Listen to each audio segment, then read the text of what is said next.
And so I was, take on so much responsibility for the well-being of my kids and for my patients and my marriage and the house. And I really didn't put myself in that, which I think is a common thing that most of us do. Didn't put myself in that circle of care and compassion. And I was tired.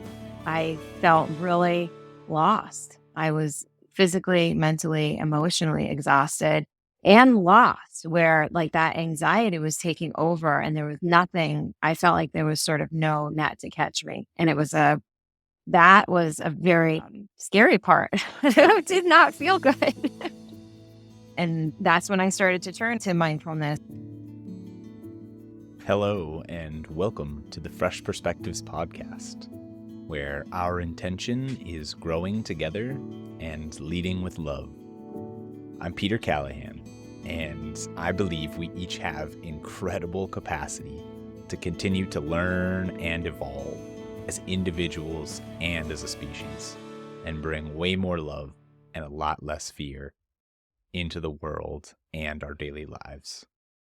Changing can be hard, and I've found that even if nothing changes, having the courage to see our challenges from a fresh perspective can change everything.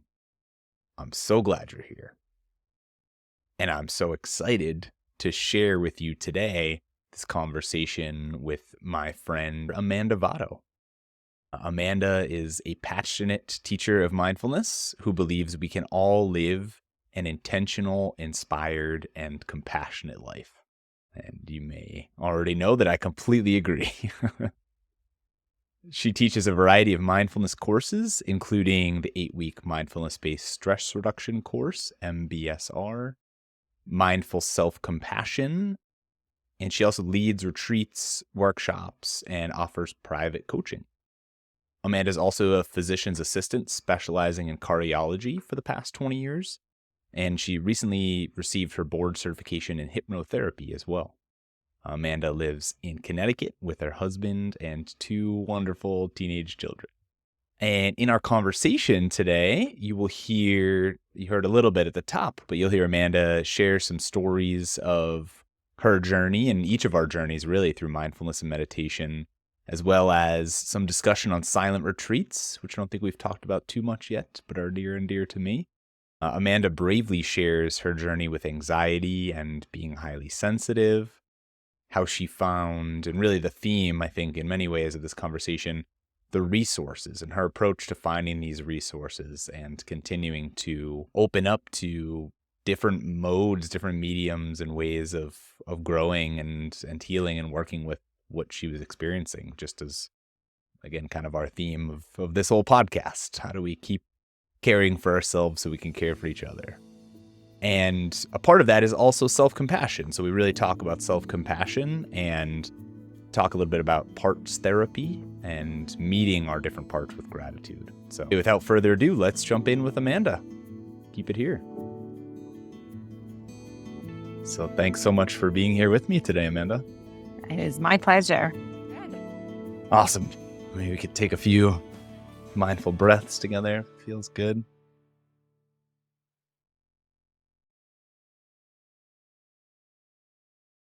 And it honestly feels extra special to be getting to have this conversation with you today, Amanda, because you were my very first in-person meditation mindfulness teacher. And I just, still remember teaching there at the Copper Beach Institute in West Hartford. And as I was early on in my mindfulness journey, going to their annual fundraiser, and to be honest, seeing you and Mike, your husband, as some of the only folks, maybe under 50 or 60 that were in the room, and not that, that's totally fine. But I know my wife, Mackenzie, and I kind of gravitated over to the table with you both. Say, oh, good. We're not the only youngest folks here. So, and then wound up taking mindfulness-based stress reduction with you the following year. And we've gotten to work together for many years now. And I'm just so grateful to you for all the service to the world you've been doing, and specifically in my life. So it's really meaningful to get to share some of you with the world in this way. Thank you so much. it is fun to look back and see like the beginning stages of, like you said, meeting and then the class and then just how our relationship has evolved over time and being able to work together, and that it's been really powerful, some of the work that we have done together and brought to other companies, right? All started from just that meeting and then you taking the class, and then it just sort of evolved from there. And I'm very grateful as well. Like, thank you. And you and Mike are inspirations for Mackenzie and I of the, having a boy and girl, and you being, whatever it may be, a half generation ahead of us. And Yeah, don't make me that old.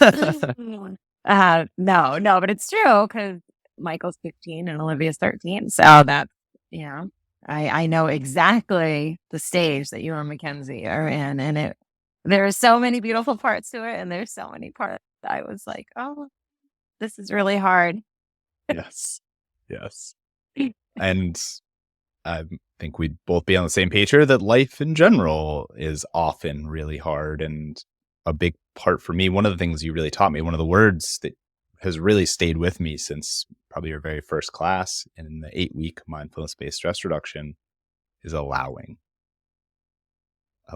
and just being with our experience, quote unquote, good or bad, and just allowing ourselves to feel whatever sensations we're feeling, and that it's whatever we're experiencing and going through is okay. It's certainly one of the main messages that I'm trying to come back to in my parenting, however successfully. Yes.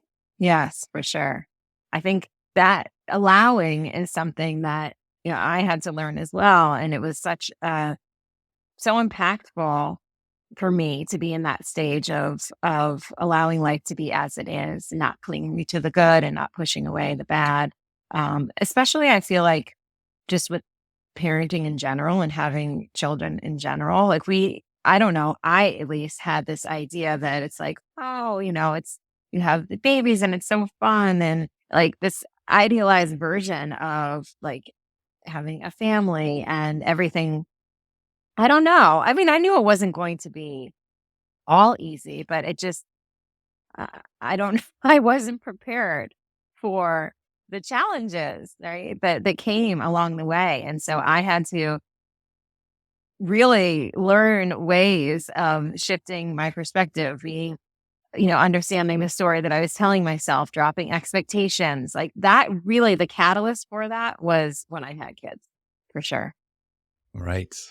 Okay. Yes. Mhm. So maybe that is a good segue into just some of your journey to whatever degree you're willing to share or feels useful, but you did not start out as a wise and grounded mindfulness instructor and experienced parent. Of course, none of us starts out as an experienced parent, but I guess I'm curious to hear, if you're up for maybe some of the moments in your life that sort of brought you to this work and just to who you are today. Yeah. So, right. To start off, I would say growing up as a child, very sensitive child, very, I feel like aware of the challenges of the world and the sufferings, and to like an extent where I was very anxious as a child a lot. But I also had a very strong belief in God and spiritual connection, even as a child. So I definitely know 100% that's what got me through, because it was challenging, I think, for those that relate to being very sensitive, to being just aware of other people's suffering, like that empath, that it's hard to navigate that world. And especially if those around you maybe aren't as in that same way, in some ways can make me grow up feeling like, why can't I just be like Get everybody else, along. right? Why? Yes. Yeah, well, or like, why do things touch me so deeply? Why am I like so anxious about this? Why am I so worried about this? Why do I feel like other people's pain? And I didn't necessarily understand that, but I had a very strong connection with God and my spirituality. I feel like that is what really guided me along the way. And I wanted to help others and be of service. And I am a physician assistant and I've been practicing for 20 years now. But I really was driven into the healthcare field to help others. I love science. I love, you know, learning about the body and also that connection with others. So, that led me in that direction. And then when I got married and had kids, I feel like my focus became very much on the kids and balancing raising, two small children, my job as a PA. My husband was leaving his job that he had and starting his own company. So there was so much that was evolving and changing. It was just a huge transition in my life. And I felt like my anxiety overtook me at that time. Like that connection, that spiritual connection that I had all along, the anxiety was louder than that at that point. Whereas I feel like my whole time growing up, I could always sort of ground in my spirituality. Even though I was nervous, I had this like place to fall. And I think life just got really busy for me and I couldn't find that grounding. And I felt very anxious and very overwhelmed. And I tend to take on so much responsibility. And so I was, take on so much responsibility for the well being of my kids and for my patients and my marriage and the house. And I really didn't put myself in that, which I think is a common thing that most of us do. Didn't put myself in that circle of care and compassion. And I was tired. I felt really lost. I was physically, mentally, emotionally exhausted and lost, where like that anxiety was taking over and there was nothing. I felt like there was sort of no net to catch me. And that was a very scary part. It did not feel good. Yes. Thank you so much for sharing. Tired and lost with no net to get you. Yes. I know you're not alone. I have certainly felt that way. And I think that amount of suffering brings many of us to open up an app and press play on some weird podcast called Fresh Perspectives about growth and love. And Yeah. hopefully sends us in some direction to continue to discern what might be of service to us, how to support ourselves, and ultimately to me, each other. It's a big piece of it because I know you do, Mhm. group teaching as well as individual coaching. I guess part of me is curious too, just for a moment, because I haven't really asked you this before either. It's just my own curiosity of the environment you grew up in. So you said you grew up Christian and you were aware of this anxiety for sure and your sensitivity and just care for other humans in the world. And you were in Massachusetts, right? So you started in Massachusetts, Yeah. wound up being down here in Hoboken. I always think of that for some reason, you and Mike starting life down in That was grad school. Hoboken, New Yeah. Jersey. Um, but yeah, like what was your like home environment like? I'm just curious, just what stands out to you. I've still got you. Right. Sorry. A call came in. So Happens. it it switched to my AirPods. I just hung up on the call. So okay. We're We're good. good. Um, Maybe I'll keep it all in okay. just for fun. So my sister and my sister is 2 years older than me, and my parents. So it was the four of us growing up, and we were a close family, definitely. I grew up going to Catholic school, so I went through from kindergarten through 12th grade. My high school was an all girls Catholic school. But I lived in a very small town and, I didn't go to school in my town because I didn't go to public school. I went, to the private school. So, but even still, like my bubble was very small. It was just, just my family, my friends, and we didn't travel a ton. So life was very comfortable and it was just, I don't know, there was predictability and safety and it was comfortable.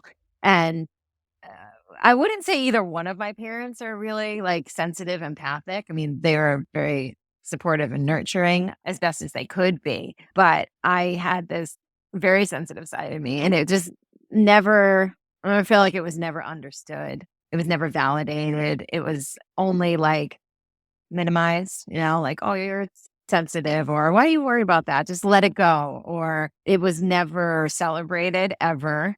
It was definitely not understood, and there's no fault there because I feel like if you aren't that way, right, then it's hard to relate to someone that necessarily is, Of right? course. Of course. And it's this, to me, this lens of trusting, especially with our parents, that we're all doing our absolute best based on Yes. our level of understanding. And Yes. judging and blaming, as much as I'm still working on letting some of that go in myself, I deeply trust is the most useful and accurate sort of perspective way we can relate to our parents. I Right. certainly hope my kids are able to some degree. Yeah, right. We're all humans and we all have our flaws and we all are working, Right. to the best of our ability in that Right. moment. And so, yeah, so then I went to college and I just wanted to go outside of Massachusetts. I wanted to leave the state. I have no idea why, but I just wanted to explore something different. So I went to college in New York. I went to grad school in New Jersey. I did a semester abroad in Italy. So I really was like pushing myself out of that comfort zone, but it was really uncomfortable because I was from this small place where I really didn't do a lot of things outside of it. And now I was, constantly pushing myself, which I was really proud of that I had the courage to do that and didn't sit back and listen to the anxiety. Again, it was because of my strong faith. I think I was able to do that. But then I think when life was like fun, you're like in college, and then I was in Italy studying, and then I was in grad school and then got married. And there's always something fun and looking forward to. And then you have kids. And then all of a sudden, life sort of it catches our eye caught up with it because I'm like, oh, wait, what? Right? All of these years have gone by. And now I'm like home with the two toddlers. And I don't live in the place that I grew up anymore. I live in a different state. I don't have necessarily the same support as I did, like my friends and my family. And now I'm here and my husband's working a lot and I'm taking care of the kids and I'm working. And it's like, oh my God, everything sort of becomes real at that point. And that's when I started to turn to mindfulness. And I knew that I had the tools within myself. I knew that I did.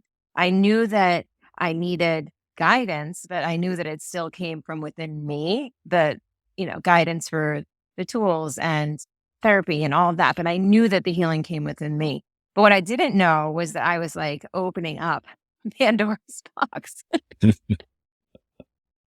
I was just like, I just want to get this anxiety under control. I just want to feel like myself again. But I had no idea that I was embarking on a huge self discovery healing journey, including like that anxious part of me that was never given space and all different parts of me. And now it's like, oh, how Yes. far do you go?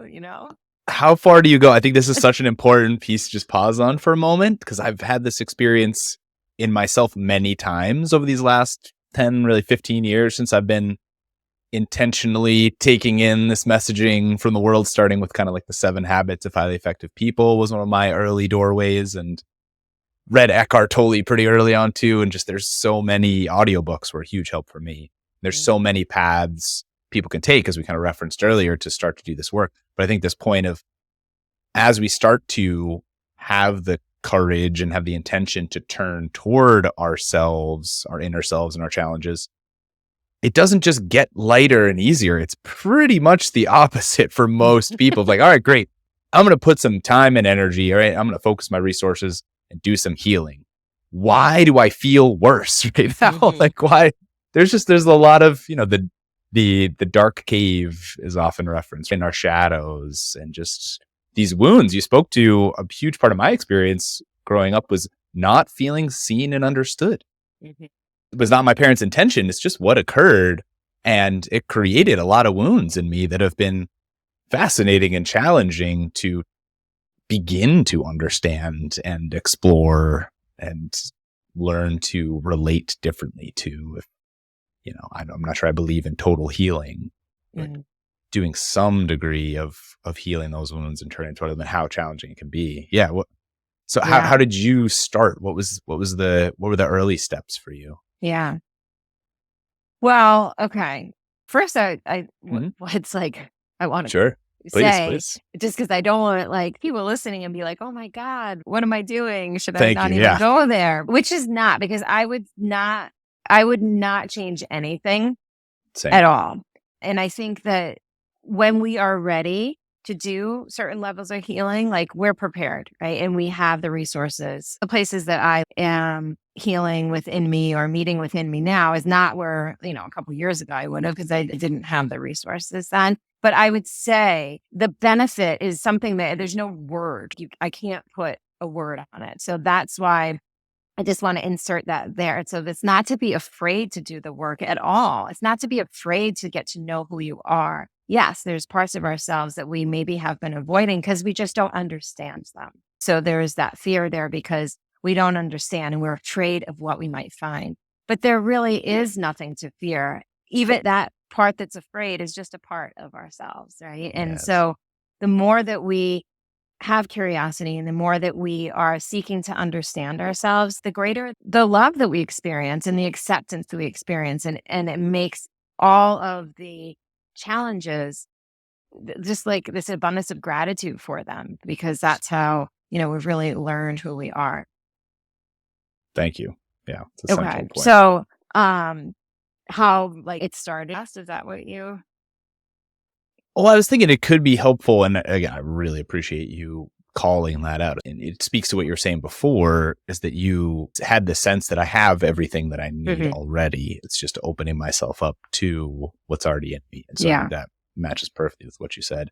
And I was just curious just to hear a little bit more about some of the initial entry points for you because the first step is always Right. awareness. Oh, there is an issue here. I am feeling overwhelmed. This anxiety is impacting my life in ways that are worth putting energy into because this doesn't Right. feel Right. sustainable right now. So I'm just curious what you Yeah, did in right. those So moments. that's when I started to turn to mindfulness. And I found out about mindfulness. So being in the medical field, there was some studies about it. And I always am open to just a holistic approach to health. And so I started hearing about mindfulness and meditation and it helping with overall wellness. And then I had actually a therapist that I saw before I moved here and whatnot, that like when I was having my first child, just to transition into motherhood. And she had introduced some mindfulness recordings to me, and they were really helpful. So when sort of things got really, I got like really anxious and just ungrounded, reached for that mindfulness, which I sort of planted. And then it was at Yale, mindfulness based stress reduction course. I took that as a participant, really no intention at all of ever teaching. I just wanted to come up for air, so I took the class myself, learning meditation, practicing mindfulness, and then continuing for at least a year or so after. And then I remember like really feeling like I had that resource, that awareness to a place where I didn't have to get like totally sucked in with the anxiety, totally sucked in with the anxious or dark thoughts or whatever was there, that I had this space. And it really felt empowering. And I wanted to learn more. So then I went to do the teacher training, but still never with the intention of teaching. I just wanted to learn it better for myself. And it was life changing. That's when I learned about building that awareness, being in the present moment. And if like graduated, I still was like, I don't know if I'm going to teach this, but it's really impactful. And then it was like divine, because then I met Brandon Nappy, is the founder of Copper Beach, and he needed an MBSR teacher. And I was like, all right, I'll try it. I'll just see. If I don't like it, I don't have to keep doing it. I had to keep giving myself an out. And then I started teaching it and I loved it. And that helped me to understand it even better when I was teaching it and living it. So that was my entry point. Mindfulness was so important. And then I needed to deepen even more. Okay. There were places in me that, yes, I was aware and I could, you know, I didn't know how to then work with. So like I could be anxiety, oh, the anxious thought, okay, and then come back to the present moment a little bit. And it was beautiful and it helped and it was so good. But I wanted to even, and that's when I started to do the self-compassion training. So Now I also got trained in mindful self-compassion. That's also a funny story too, because I signed up for a retreat. It was a prerequisite to keep up my mindfulness-based stress reduction teacher training going. So I signed up for it just because it fit into the schedule that I could do with young kids. And it ended up being a mindful self-compassion retreat, which I was like, okay, whatever. Like it's mainly silent, so we'll just do it. But it was so amazing and just really different flair to it than what I had experienced. Sort of just opened me up to the self-compassion journey, and really it didn't feel stark. Not that that's what mindfulness does at all, but that was my experience. I needed direct peace so that I really could be able to be understanding in some of the self excavation. Yes, absolutely. The Mhm. power of self-compassion. It reminds me of Brene Brown's book, The Gifts of Imperfection, which I know perfectionism has been a challenge for you as well as it has been for me. And then Kristen Neff is kind of with Chris Germer, sort of one of the founders of this movement of mindful self-compassion. And like you, I think some of the research has helped bring me along. I also am open and Mhm. somewhat skeptical. Having things that are evidence based can help me commit a little bit more deeply and maybe sort of move through the more challenging cheesy moments of like, let me send myself these good vibes and love. That's really tough to do, and that's where often many teachers start. Well, let's send it to someone easy, either a pet or a loved one who there's not a lot of Mhm.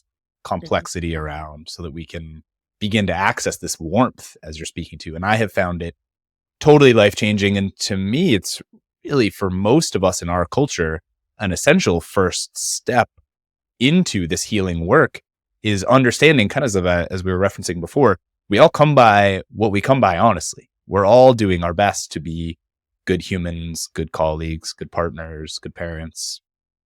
And it's really hard. And we've been conditioned in a lot of different ways. And Brene Brown speaks to sort of stripping off this armor, sort of trying to let down our guard and open ourselves up. Many people, and bringing trauma into the conversation as well, have just grown up in environments where it was just Mhm. completely unsafe to let Right. down your guard and to put down your armor. And that's not the experience you were describing. I don't feel like it was mine either completely. And yet we all have some level of those experiences where we're not allowed, given the space, we don't feel the psychological Right. safety or the Right. trust Right. It may to be not have ourselves. been in like the situation that most people think about, right? Where it's like, right, regard, there could be like life and death. But it doesn't have to be physically, right? There's that fear of not belonging, right? If I show somebody who I am, then that being shunned by others, or right there's that fear too. Yes, exactly. Yeah. Yeah. So I think for me, that was one of the things I was coming up against with mindfulness, is that there was still this really, really critical piece within myself, a lot of self criticism, judgment, perfectionism. And that was the biggest step, is to be aware of what is working underneath and to see, okay, I have a strong inner critic, or right. But then what do I do with that? How just being aware of it and not giving voice to it only takes far. Not giving into that and like letting your mind run off into criticism. Yes. But then making room for the compassion, I feel like helps to understand where some of those places within us come from, right? That self criticism is actually protection.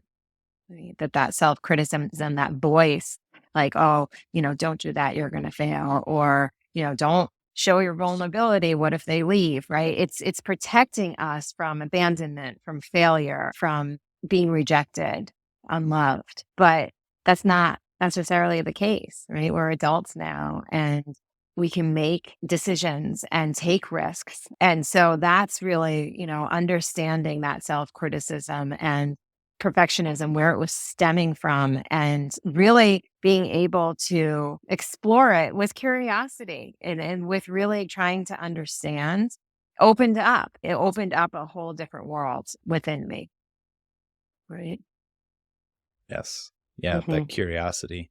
And so you started you had the seeds planted. So you've done Hmm. some therapy. So there's one practical, just having this third Right. party outside perspective supporting you, asking questions that planted some of these seeds for mindfulness. And then you wound up in this 8-week course, which I don't think either of us could recommend more highly, is just a really helpful Mhm. structure and doorway. It tends to be 2.5 hours once a week for 8 weeks. So it's a bit of a commitment, but in my experience, the ROI, the return on investment, was literally life-changing for me. Granted, I got to have you as a teacher. Not everyone will get to work with Amanda Votto, so it might depend on your instructor, but many wonderful humans. And then you took this path, which a lot of people feel drawn to do. It's amazing how many people I've heard, especially being at Copper Beach for so many years, go through this 8-week course and then feel immediately drawn, like, I need to be sharing Mm. this with more people in the world. And you still weren't sure, but you did that teacher training, which I actually did the first part of as well. I didn't go through and graduate, but I did the next 8 weeks. And I also went on silent retreat.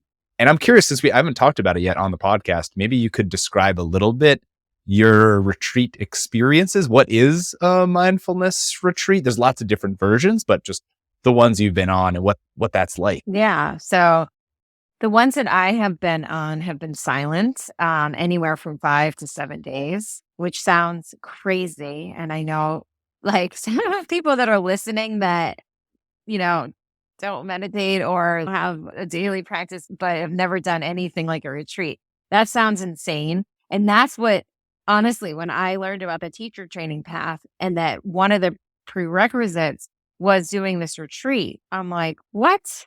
How on earth is that going to happen? I don't have I don't have five 5 days. days. Like, how could I vanish? Like, I am the most important person ever. If I leave, right, nothing's going to run smoothly in my family.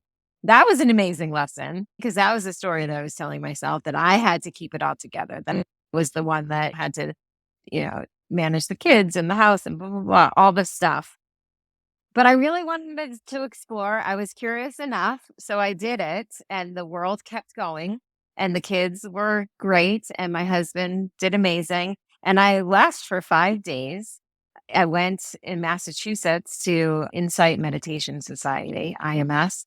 And first of all, I was shocked because when I even signed up, there was a wait list. I'm like, what?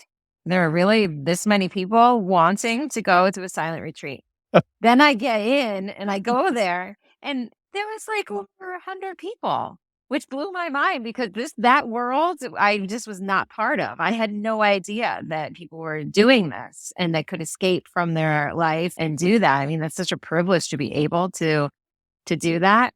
So the first time my kids were young, I think 3 and 5 when I went on my 5 day. That was very hard for me, very hard to leave them. It probably took more than half of the retreat for me to let all of those fears and anxieties about me not being there go. And then it was really a beautiful experience. It really was. It was so just insightful, and I learned so much in those 5 days than I think I did, like, in the year before doing my classes. It was just so powerful to sit in silence, and I just learned so much about myself, built so much trust in myself that I could do it, witnessed it felt so many different emotions throughout the time and just let them be. It was really healing. And then I did another one that was 7 days. That one was challenging too, but I had already done one, so I kind of knew what I was in for, but still, it's still hard to be with yourself for 7 days and not have any contact with anybody. So, I have not done one in a Yes. while, and I would like to do one. So, hopefully within the next year, I'm going to get myself on retreat because I do feel like it's very replenishing and it just I don't know. It's a jump start, like, to really getting me I mean, I already meditate a lot and do my work, but I just feel like it takes it a little deeper. Totally. That's a really interesting point of this paradox a little bit in me too of, well, I am enough and I can keep growing. I've heard there's a Zen Roshi, you're perfect the way you are, and you could use a little improvement.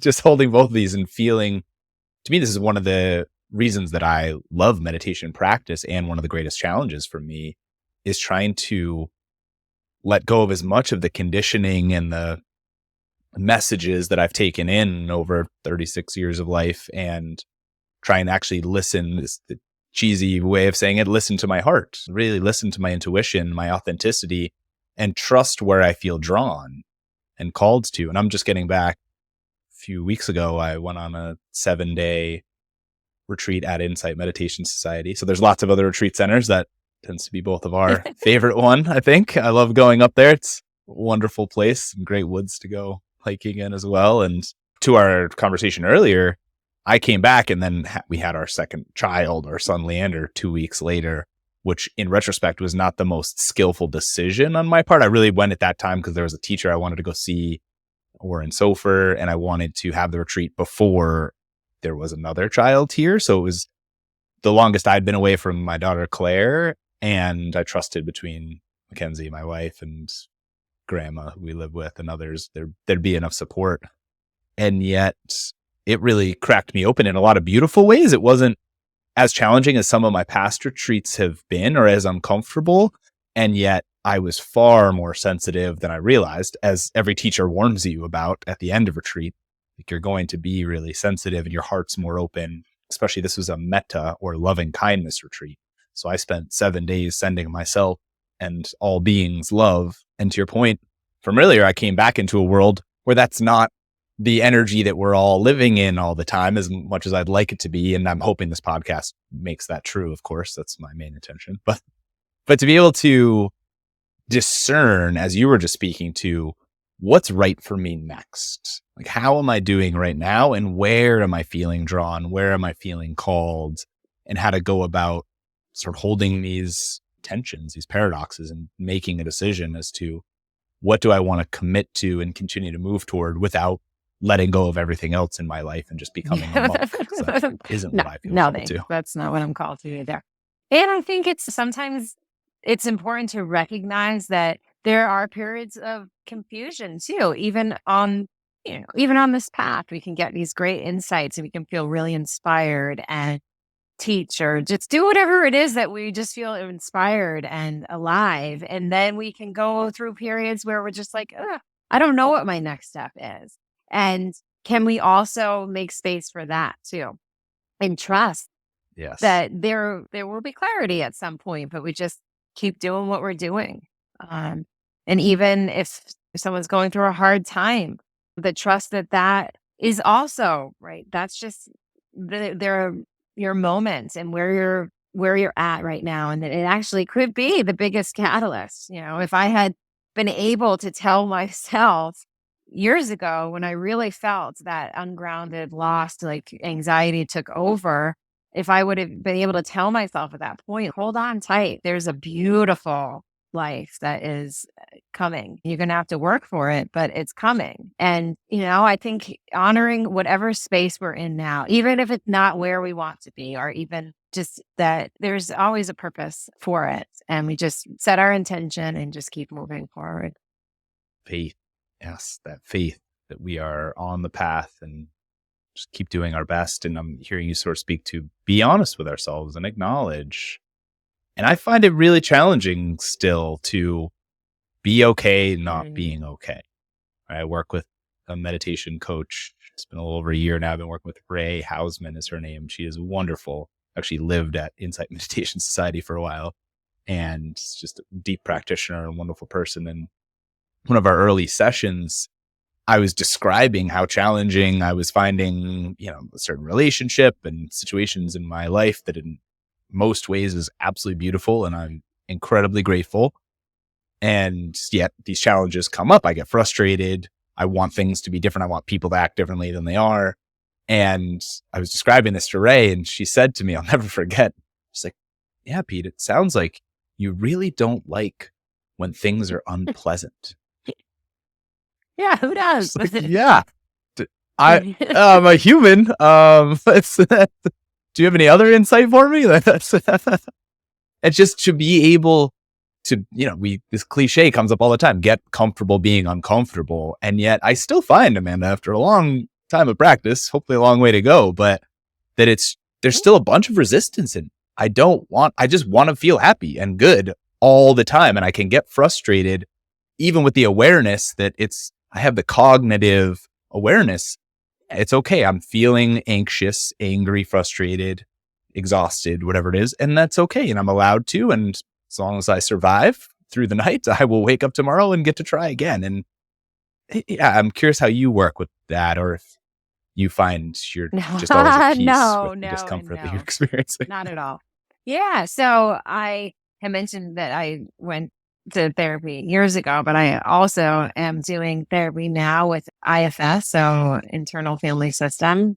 And that has been really helpful because it's like parts therapy. And I think when we recognize different parts of ourselves, so this part that like wants things to always be good, we can recognize, of course, why wouldn't we? Who would want to invite in discomfort and chaos in their lives? Nobody, of course. So recognizing that and sort of surrendering to what is, right? So I think that's where my faith comes in as well. And for people maybe that don't have strong faith or spirituality, I do think that this path grows it anyway, right? I do think it grows, even if it's not God or whatever, like it could just be a greater power, something else. We have faith that this moment is what it is, that we can't control everything. And yes, of course, there's a part of us that wants things to go smoothly and to feel good.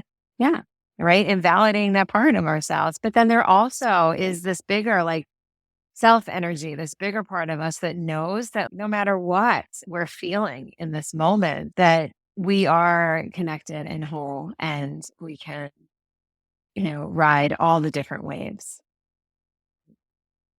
But it is challenging I don't know. My biggest challenges is kid stuff. For me, it's like so hard, no matter how mindful and grounded I can be. If something's up with the kids or they're upset, whatever, I'm like, whew, it just throws me for a loop. And I have to come back to, okay, trusting in myself, trusting in them, trusting in a greater power, that there's reasons for things that maybe we don't understand, but we can trust in that.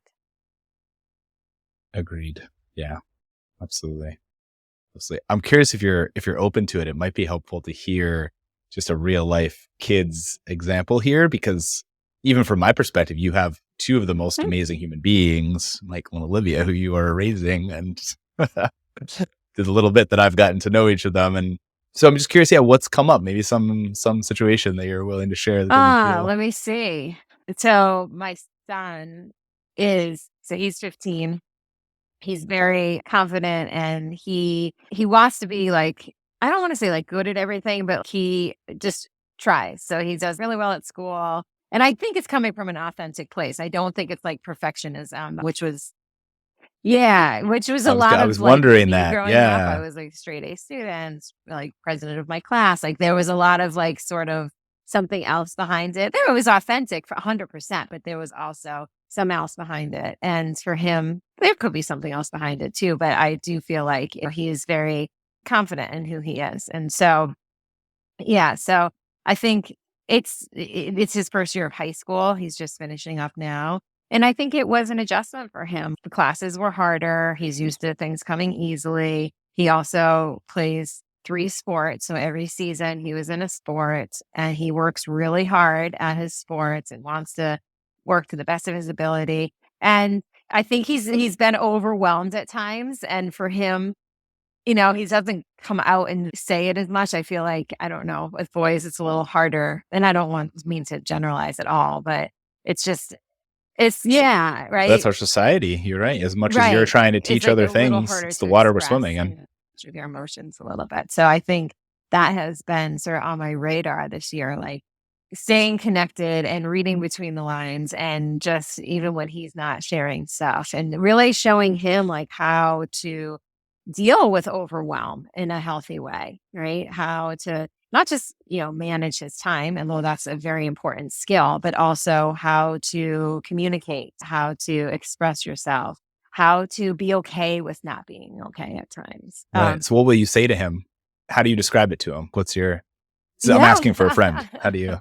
If he feels really overwhelmed, I think just acknowledging, maybe helping him put the words, how are you feeling right now? And if he's saying, I feel overwhelmed, yes, validating. You have a lot that's on your plate, and of course, you would feel overwhelmed. What do you think would help you? So, allowing him to think within himself about what is it? What would help me? And now I see, because at the beginning of the year, he would be like, oh, I don't know.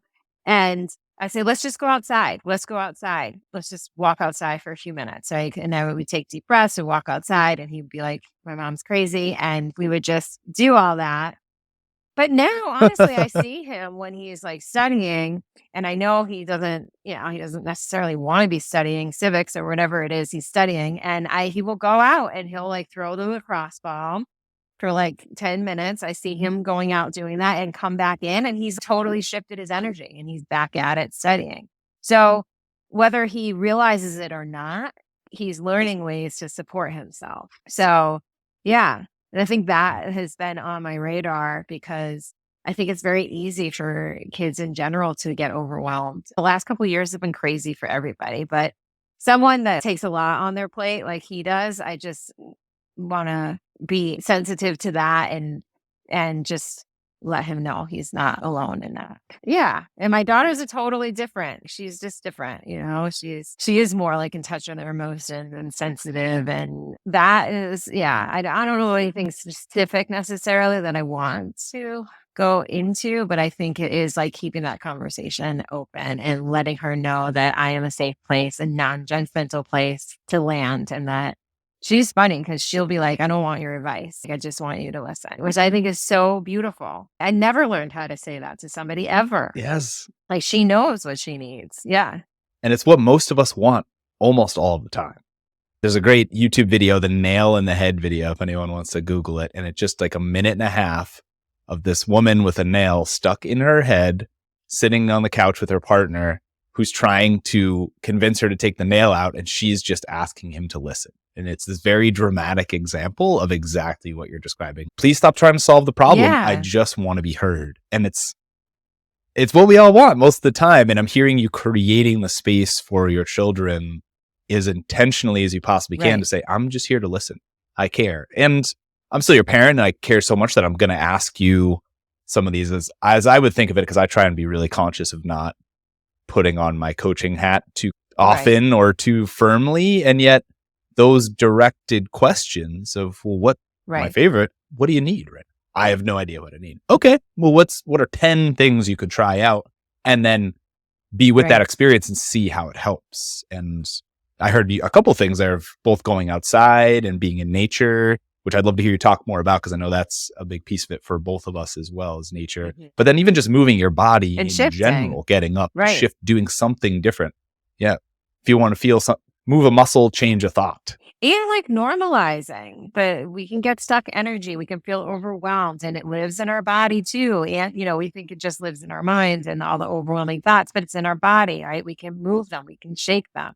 I mean, this morning, my daughter was nervous actually on the way to school because she had to give a presentation, and she doesn't like standing up in front of people, and she's on the quieter side. And she was vocalizing in the car just how her body felt, which I thought was just really great awareness, right? She felt nauseous. She had a knot in her stomach, and it wasn't like, okay, oh, you'll be okay sort of thing. I mean, yes, I did add that to it, but I sort of validated that's difficult. I totally understand that. It's hard to be with that feeling. What would help? Maybe you need to shake your body, take a drink of water. Let's open the window. Let's make room for this feeling that's here and not push it away, because you can't push that feeling away. The fact of the matter is she was nervous to give a presentation. Is she going to do fine? I don't know. Probably.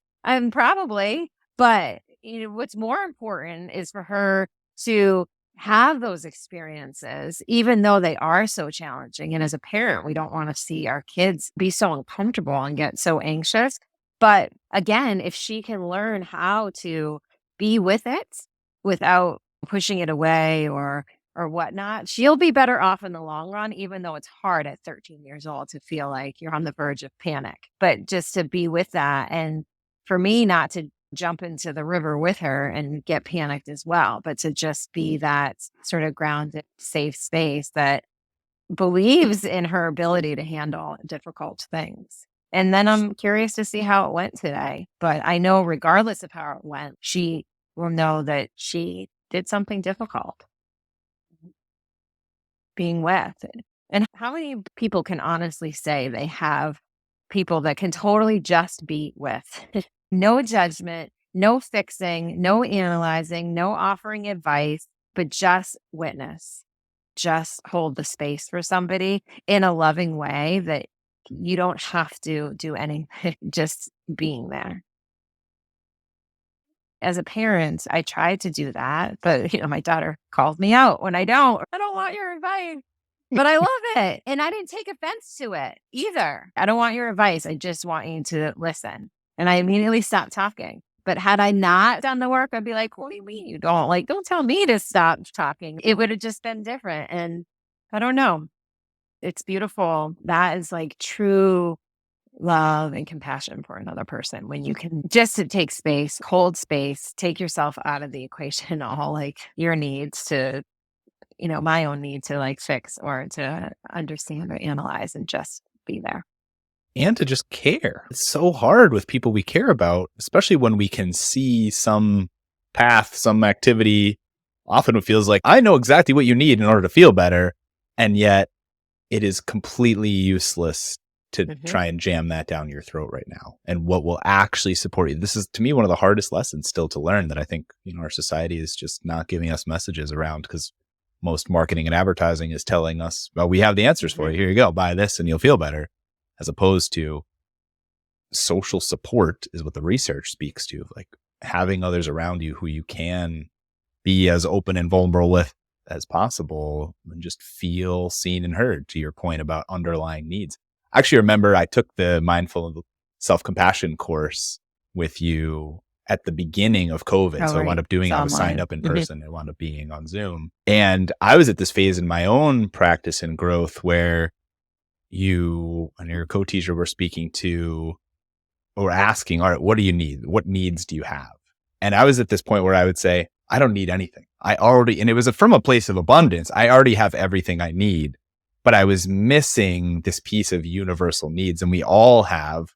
Maslow started with it. And I think we've evolved from there. There are basic underlying human needs. I have a huge list here in front of me on my wall at all times of all of these underlying needs that we all share to different degrees in different moments, and to being able to acknowledge some of these can get met right now, some cannot. And some people in my life are able to meet some of these needs while others aren't. That's why it does not make any sense to have a partner be your romantic outlet, as well as your therapist, as well as your business partner, your logistical liaison with all the kids stuff. Like, we need to get needs met in other places, and we can create as much space for that as we can as parents. And we're never going to meet all of our kids' needs. So how do we help them build the resources, the resilience, the awareness, as you're speaking to be open to getting those needs met elsewhere with other people, which is terrifying as I say it. Well, are they going to be compassionate, kind, and warm? Right? I don't know. We can only do our best.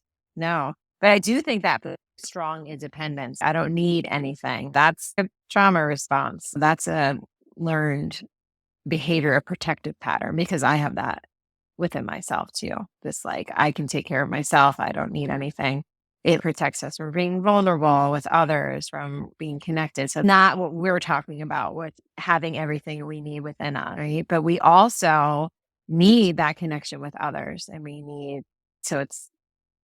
there is that. I just came up to mind when you said that. So yeah. And one last thing, I think that you were saying before, what someone else needs, what they need, and wanting them to be open to it. And we can't impose anything on anyone.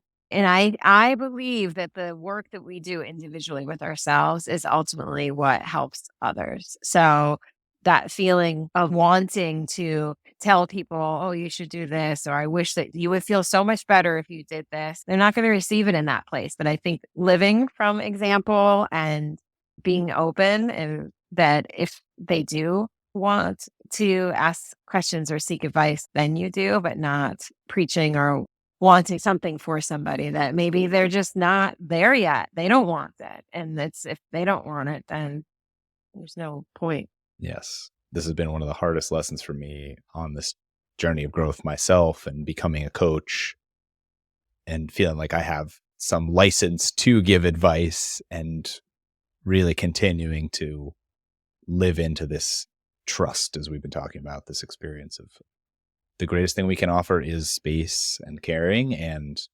exactly as you're saying, when someone wants advice or is curious, they will ask. To me, that's the greatest compliment I can get from any person is when they ask, what do you think? Or what's going on with you? And I try and meet that compliment with often another question that says, well, I trust you know what's best for yourself. So I have some ideas I'm happy to share. And first, what's coming up in your mind, in your heart? Because I'm just going to be throwing things at the wall here and maybe something will stick, but I believe you have the best chance of helping yourself in that way right now. And I'm here to support in whatever way I can. Yeah. This has been so wonderful, Amanda. I could keep going for a long time in this conversation and thinking of needs. We probably each have some other needs to be caring for in the near future here, but I'm just wondering, I know we said at the beginning there was nothing we had to talk about. I'm just wondering if there's anything else that's on your mind, on your heart right now that you wanted to share before we wrap up. I think that if someone is listening and they are suffering or feeling stuck, I think just offering that there is always a way through. And I think that there's always hope. There's always a way through. There's always people that can help, that can understand. And I hope that my sharing today is offering sort of a little bit, at least my roadmap. How I have really been able to embrace sort of the anxiety, the parts of myself that I pushed away for a long time, and really turn from criticizing those parts and criticizing myself to more of a compassionate place. And it wasn't intentional and it's been work. But I think that if you're ready for it and if there's that willingness, then it's waiting for you. It's waiting. It's waiting for you. That's beautiful. Wow. Thank you so much, Amanda. This has really been such a wonderful conversation. It's been a pleasure to be Peter. with you today. I'm very happy to be here, and I'm excited to watch all of the ways that you have grown and all the things that you are doing to offer healing and love to all these people. So I'm happy to be part of it. Thanks so much, Amanda. And anything you want me to share as well, I'll make sure to put in the show notes so people can get to your website, just amandavotto.com. And I know you've got some courses out there and offer coaching, so we'll put all that in there for folks to access as well. Of course. Thank you so much. Take care. All right. Well, a huge thank you to Amanda for joining me for this conversation, and thanks to each of you for being with us on this latest episode of the Fresh Perspectives podcast. If you enjoyed it and found it useful, I would be so grateful if you'd be willing to take a moment to subscribe, offer any feedback, and share it with a friend if you think they might benefit from listening. Thanks for your curiosity, and wishing you courage and compassion. Be well.